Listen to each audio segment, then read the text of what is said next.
So, for the methods section of our experiment, we began by informing participants the details of the experiment and then getting informed consent to participate. Each subject would then take the SCAT-3 test and the impact test to record their neurocognitive baseline.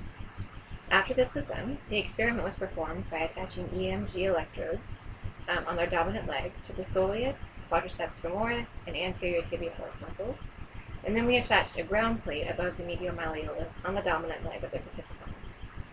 They were then positioned in a reclined chair with the knee at 120 degrees of flexion, and their foot was strapped onto a force plate. Using biofeedback from an EMG monitor, we had the subject practice contracting the soleus without recruiting the anterior tibialis or the quadriceps muscles.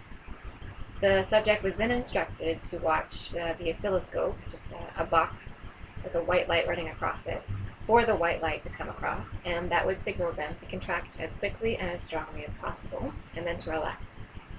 The white light was used as the stimulus, for which reaction time is calculated later on. It was stressed to the participant that they would receive a stimulus randomly before, during, or after the light, but to only contract upon seeing the light. This was related to the H-reflex portion of our study, not to reaction time.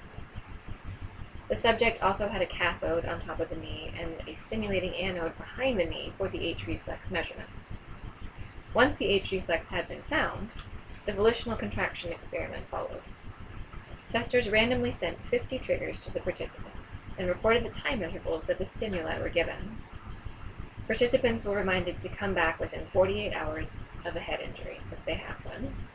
And if they did come back, we repeated the experiment in exactly the same way, starting with the informed consent and the SCAT-3, then the impact, with no changes.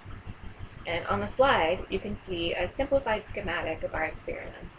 So the digitimer randomly sends a trigger to the monitor, which starts the white light, aka the go signal.